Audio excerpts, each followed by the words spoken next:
Outro. Okay. Welcome, everyone in this wonderful world, to the PPC Unfiltered podcast with Cory Lindholm, Michael Nadalin. Cory, how are you going, mate? I'm fantastic, man. How's things for you? Mate, it's good. Pretty cold. Just went for a walk outside then. One of my hands is freezing because every morning when I go for a walk, I do this like ChatGPT thing where I just kind of speak to it everything in my mind, Mm-hmm. and then it gives me some feedback on some life stuff. But one hand is always cold, one hand is always warm because one's always in the pocket. Now, Anyway, guys, is I that hope where you it is? enjoy that. Michael, I'm real curious. Which LLM do you like the most? So it sounds like now it's ChatGPT for brainstorming. What happened to Yeah. Perplexity? You don't like Perplexity for that? Oh man, I don't reckon I've used that in a year. So what I love No? about ChatGPT for me is I've loaded it up with so much information about myself, all my personality types, and for about 8 months now, I've been talking to it every day. So it's really got a rich psychological matrix on me. So then I can ask it questions and get probing questions just to go deeper in my own thinking, Right. life, business, all the other wonderful stuff. So Love it. Love it. it's been very powerful, man. I reckon it's one of the best self-development processes I've ever been through my whole life. Nice. I love that. Good. Do you ever All do right. that? Of course, yeah. I actually have models for different things because I'm such a nerd. So brainstorming, I love using the O3 model. As of Yeah. June 2025, the O3 model is great if you have a pro subscription. Okay. And then for other things, I have different, Claude 4 Sonnet for coding stuff, and Gemini 2.5 for really large context stuff where I need to give it a bunch of things because its context window is insane as of the time of this recording. So yeah, Interesting.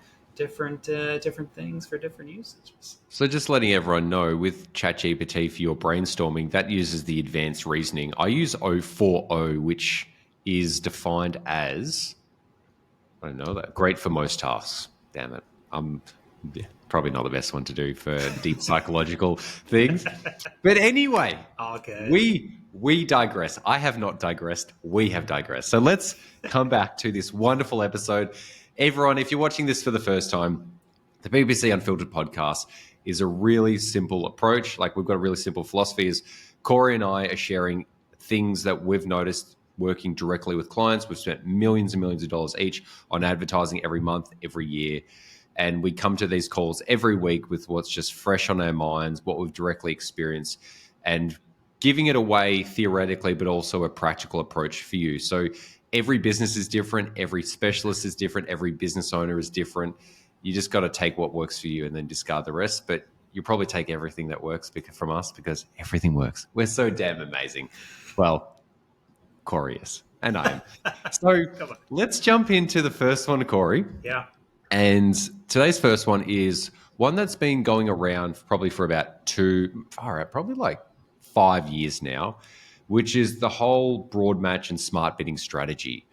Google has been pushing this for years, probably even since 2018, I reckon. Like, they've been pushing the broad match with the smart bidding strategy for a long time. But as time is progressing with Google, and they're changing the match types, and they probably will remove all match types in the soon future. Exact is not exact. Broad is whatever broad is now. You can literally universal, essentially.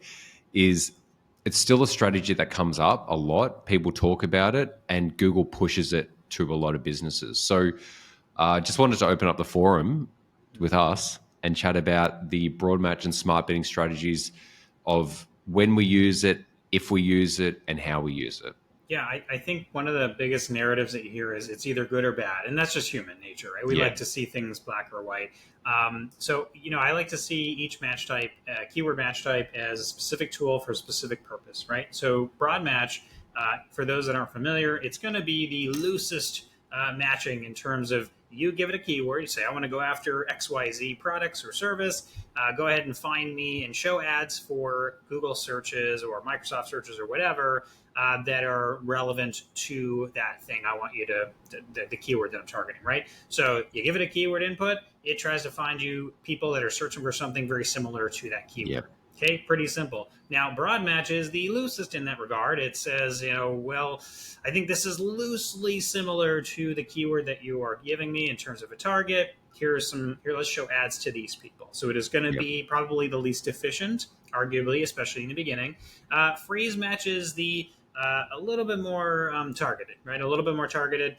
It's not going to be as widely matching to different search terms. So that's kind of the balance between that broad match and exact match, which is the most narrow. It is the closest thing to what you're putting in. Now, the lines, Michael, as you know, over the years have started to get a little bit more flimsy over the years between phrase match and exact match. With this new thing, we have close variant matching. You might see that in your match type reports. That is where Google says, well, it's closer to exact, but it's kind of leaning a little more towards phrase. That's just the easiest way to say it. That's not how the documentation is going to tell you, but that's kind of what it's doing. The phrase match close variant is like, it leans a little more broad match than just pure phrase match. So hopefully that gives you guys a little bit of a background of what we're even talking about with broad match. So do you currently run much broad match, Cory? Yeah, there are going to be times where, again, the purpose is for me to find search terms that we have not already totally monopolized and dominated on. We're looking for incremental gains in the account in terms of visibility. Or there's times when we want to use broad match to try to go after keywords that we, for policy reasons, can't go after, right? Like certain medical terms or whatever. It's kind of a way around. If you want to call it a hack, okay, but it's nothing new. We love hacks. We love hacks. Everyone loves the hacks. The broad match is going to give you the opportunity to kind of go after those terms without actually targeting them specifically through the Google platform. So it's kind of a way around it. Now, Google may or may not still show for those things. You won't be able to control it as well, but that's one reason to use them, or a couple of different reasons to use them. Yeah. It's an interesting way to use it. I'd say it's like an outlier strategy. It should not be part of your day-to-day strategy, in my personal opinion. Yep. Google does position it as the core strategy that you should be running.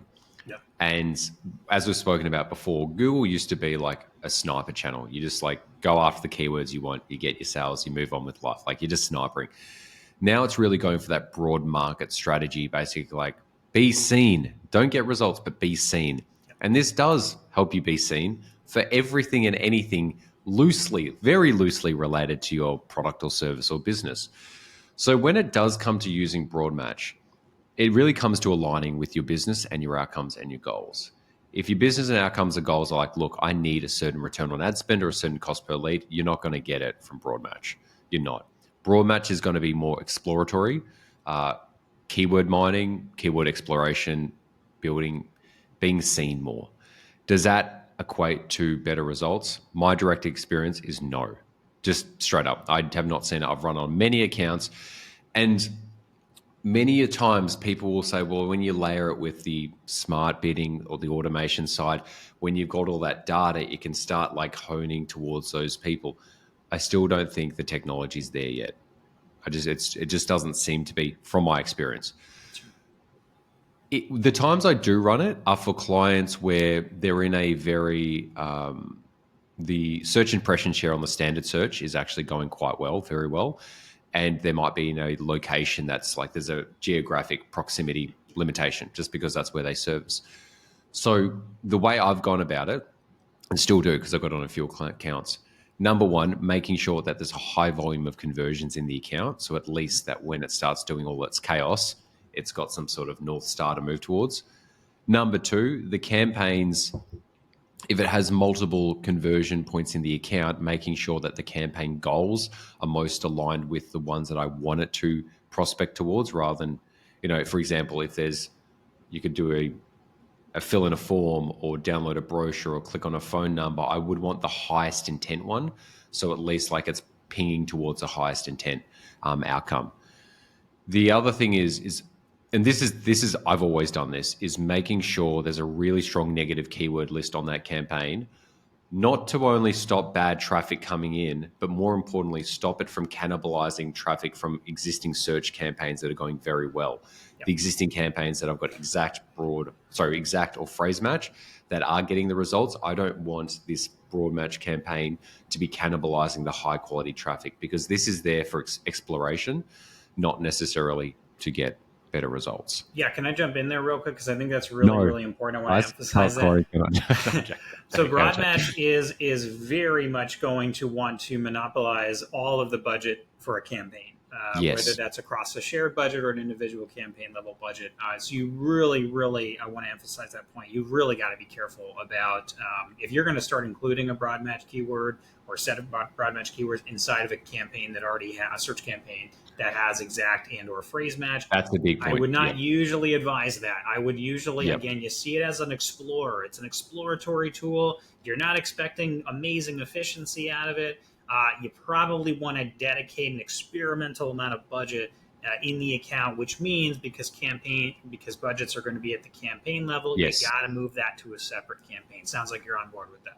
That's exactly it. As you started speaking, I just realized I made an assumption that people would go, oh yeah, I'll put this into a separate campaign so I can monitor and manage in the budget.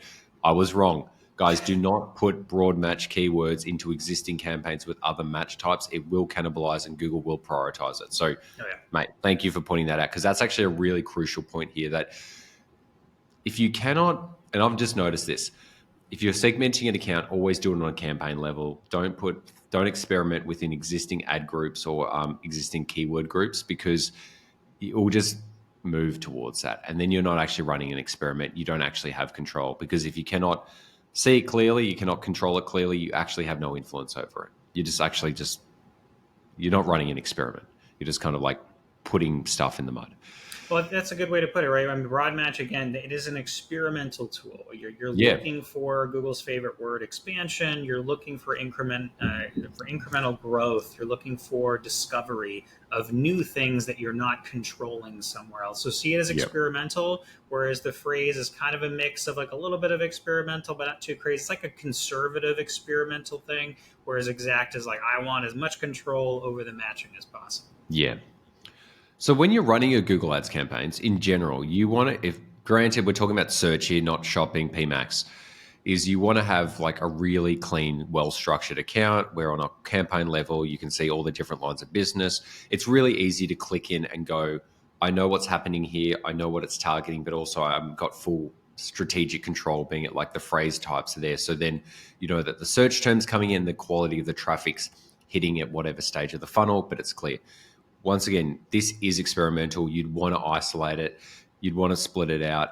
It's just you cannot put this into existing campaigns. When I audit accounts and we take on accounts, if I ever see broad match in one, like a campaign that's mixed in, it just, number one, I'll turn it off and then put it out. But it's just like you can't win. You can't win because it's giving too much power over to the Google ecosystem, which is not aligned with the direct goal of high return on ad spend, e-commerce wise, but more important, like lead generation wise. It is there to be seen more visibility, but visibility with advertising is expensive and does not equal results. Also, quick shout out. We have done a video in case you're wondering, like, oh man, my situation is that I've got broad match mixed with phrase and exact all in the same campaign. It's a mess. And I see the problems you guys are mentioning. How do I move away from that? We have a video dedicated just to that. So check out our channel for that, like how to move away from broad match when it's getting all mixed up into the same campaign. So we do have something on that. Go ahead. And we don't know what the video title is, so you got to watch all our videos. You got to watch every single video. Yeah, from 2 years ago. Yep. I also want to add don't forget that, because if you're just saying, okay, I want to experiment, I want to try this broad match thing. Okay, go for it.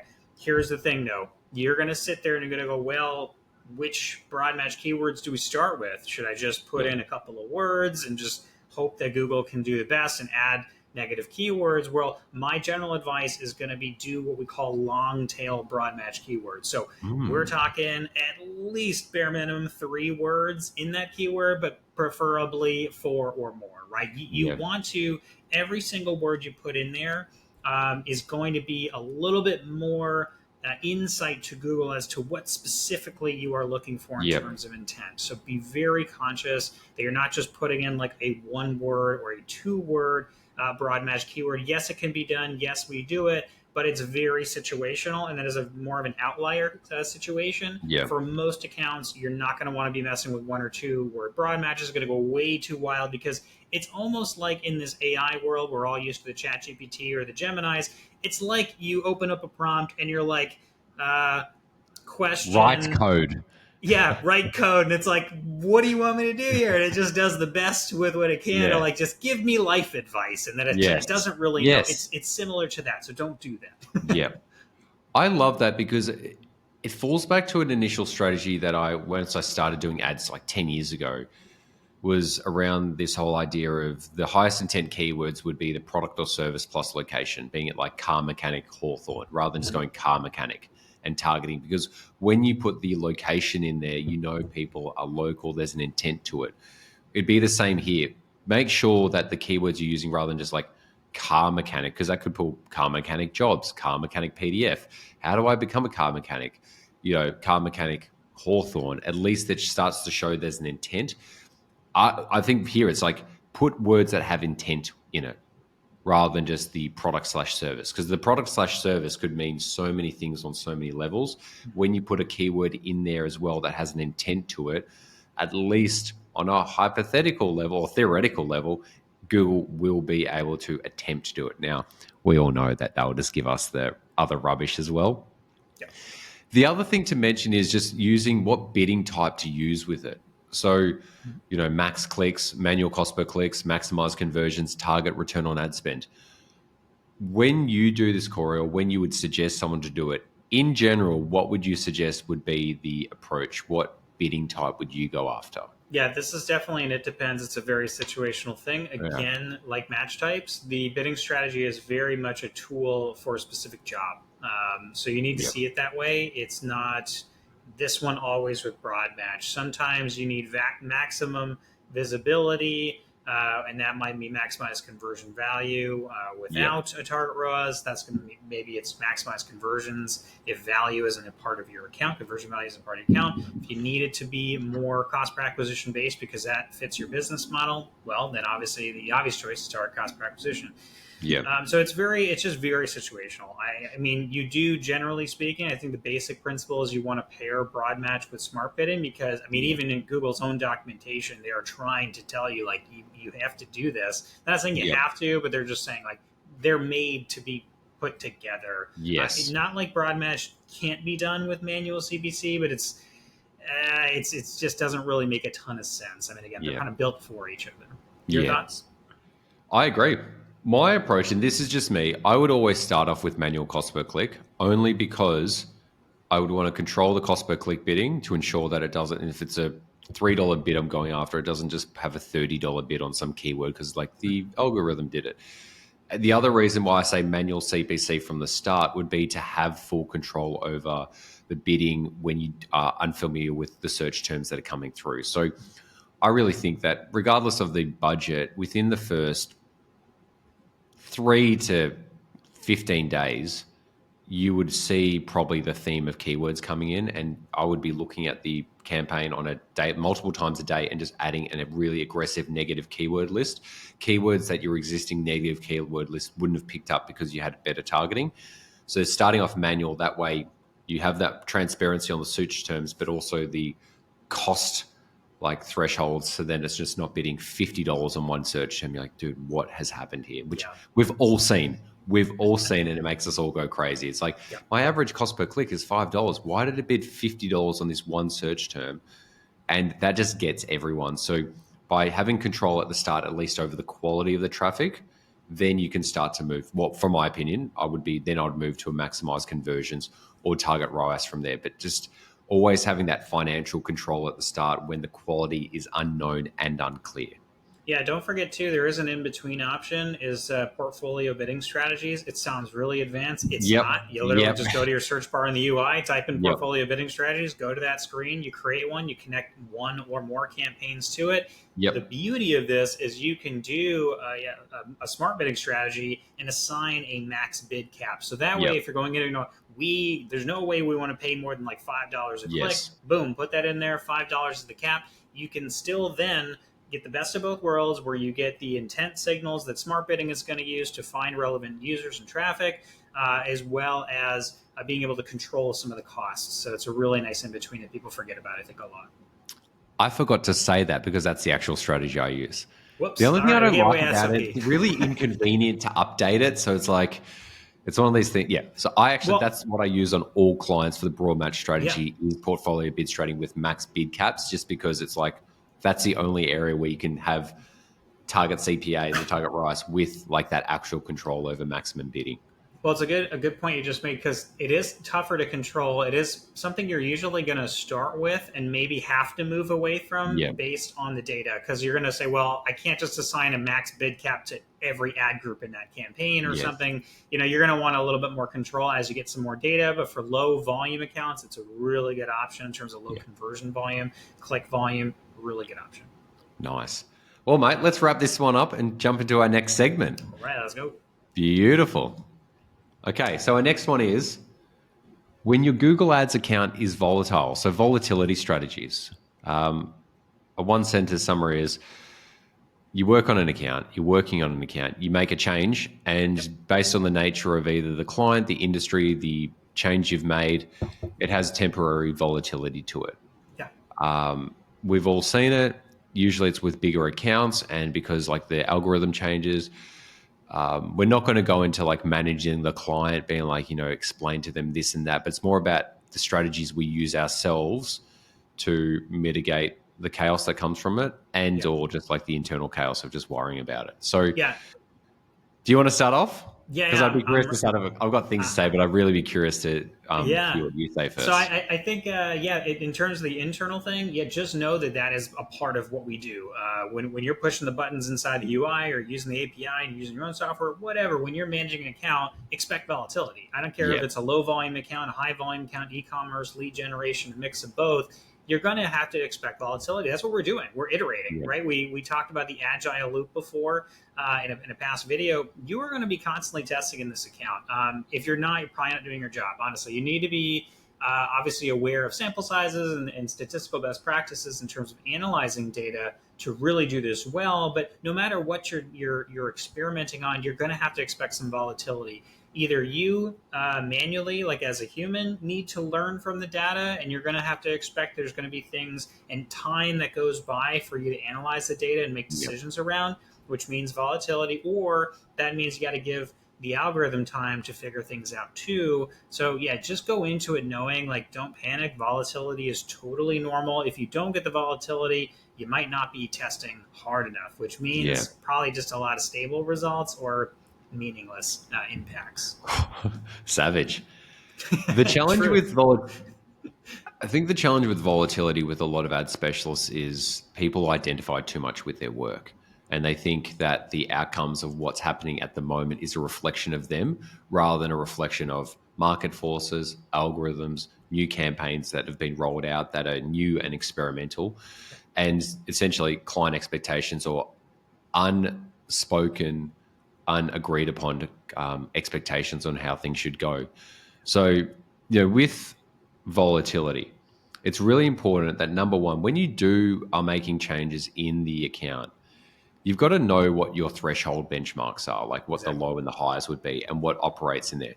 Now, you cannot look at you want to look, especially at certain points, you want to be looking at the data every day just to be aware of it, but you don't want to be making decisions on that data for like a time horizon, at least a week, 2 weeks, depending on whatever the time horizon is.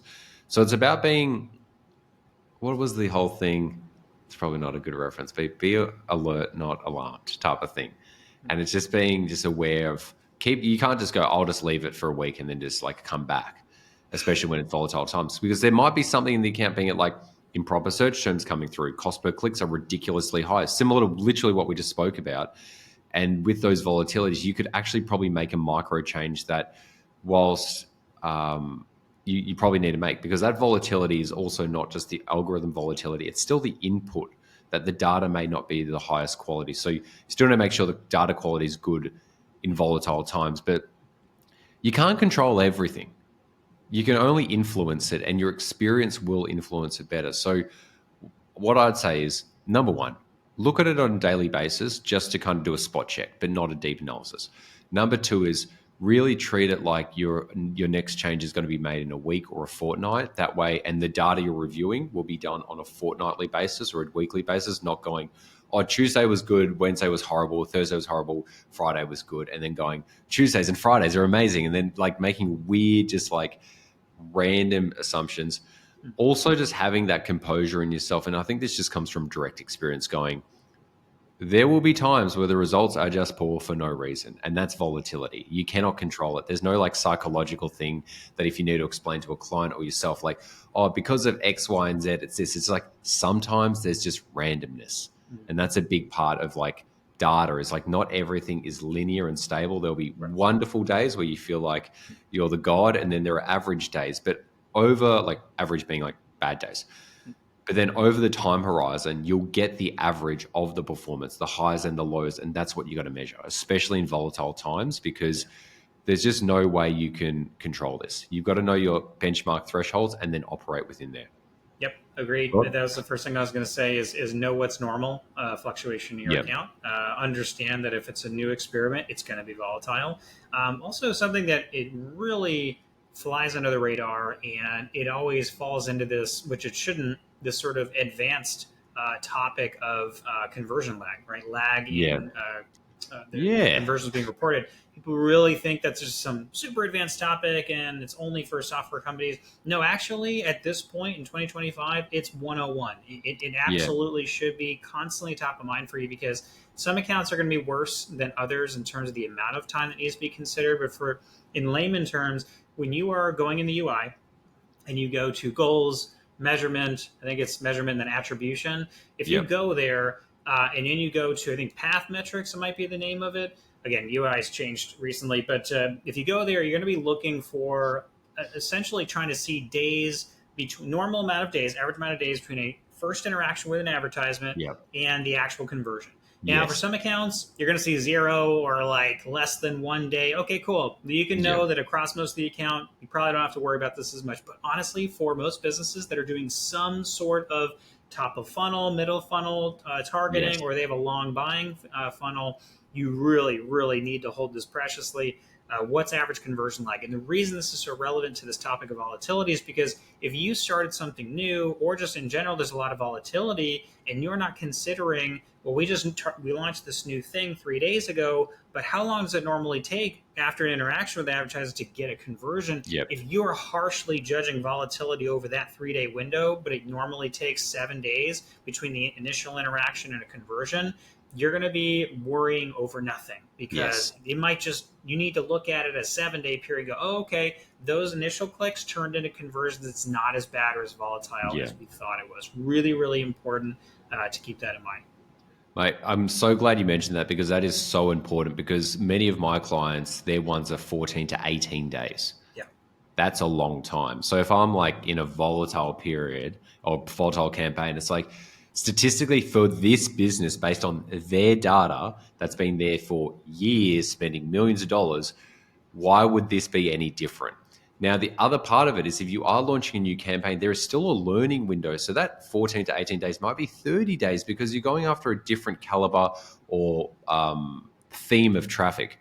So it's also giving yourself grace by not going, oh, it should work the first day, or I should be getting signs the first week. It's like, no, the data in your business for the client, we know is this many days on average.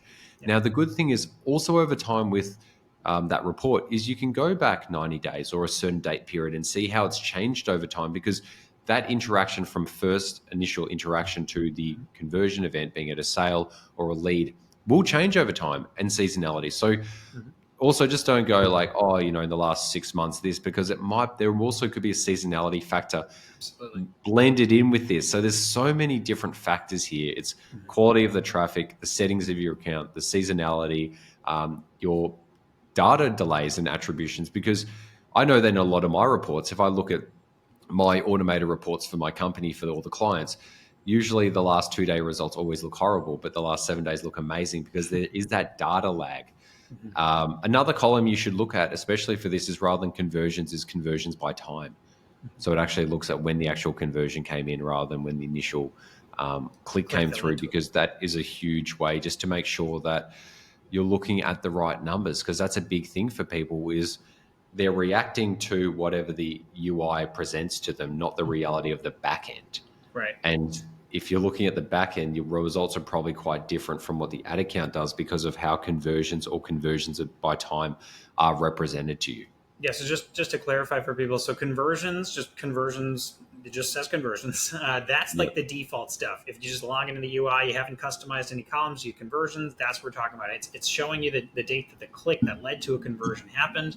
It's not showing you the conversion by conversion date, when the conversion actually happened. Now, for some accounts, it can be very one-to-one. It's not going to be a big difference. But if you go to customized columns, you can go in there, it's going to say conversion, then in parentheses by date, at least at the time of this recording, that's what it's called. That's going to show you that metric. It can be a nice experiment to just put that in the UI, put both of those together in the graph, conversions and conversion by date, see if there's much of a discrepancy. Obviously, it's going to depend on your filters, what campaigns you're looking at, but that is what we're referring to. Michael, real quick, I want to just end with the kind of main pillars. It's like shock value happening, volatility in the account, what do we look at? Usually, high level, what are the major events that have happened in terms of changes in the account? Sometimes that's not even on Google. It's what you did on Amazon or what you did on Walmart Connect or whatever. Sometimes it's going to be external factors. That would be like the second pillar. So change history, the actual external factors. And then don't forget competition, guys. We're in a competition here. Google search, Facebook ads, whatever. It's competition. Yeah. So don't forget the auction insights. I think it's so hard for people to understand all the metrics in there sometimes, and it just kind of like it's like a hidden away report, but it's so impactful. Some counts it's going to be more volatile than others. Sometimes there's something competitively happening, and sometimes it's a little more nuanced than that. It isn't going to show up in the auction insights. You got to go to the competitor sites and kind of look around. I know that sounds manual in an automated world, but sometimes it's just the best approach. For example, a real life story that just happened to a client. They hadn't checked on this major competitor in a long time. They went to the site, and the competitor was actually talking all this crap about the brand and calling out the brand. So that was we were seeing problems with branded conversions, and sure enough, we did some digging, and we started seeing some PR problems being caused by competition. So sometimes you got to look outside the UI, guys, and realize you're in this big marketing environment. There's other things happening. Fourth and last pillar I'll mention is going to be your tracking and your tagging. Again, I know it's like something everybody talks about all the time, but it's because it's so important. Sometimes the volatility is because somebody, a developer, a client themselves, might have changed something, and you just got to check it. And that's what happens. Well, that's the thing. The volatility can be measured at multiple levels, being your click costs, your costs, or the outcomes and the results. And that's the thing. That's a very important one. Never neglect the idea that maybe someone's broken something. Yes. Anytime there's a gap in our accounts, I always ask, have you test tracking? Is it working? I don't care if it worked last week. Is it working now? Mm-hmm. I think that's a really big thing as well. And for my e-com guys, inventory, of course, price changes, huge. And then for the lead gen, sales team. Has something changed in the sales team? Man, that gets forgotten sometimes. The best salesperson got fired or quit or something, and we're wondering why final conversion rates, like the lowest part of the funnel, is not working as well. It might not be a Google Ads problem, so don't forget that. Awesome, mate. Well, look at that. Shall we wrap up? Sounds good. Beautiful. Cory, how can people find you, mate? Yeah, so adsbycory.com, my main website, LinkedIn, YouTube, Spotify for audio. And Michael, where can everybody find you? Nice. Michael Nadalin on LinkedIn, marketlead.com.au, and MarketLead on YouTube. Awesome. Guys, hope you enjoyed that. That was a very practical, insightful one. I'll say that on our behalf. I agree. But use these strategies and make more money. Thanks, guys. Bye.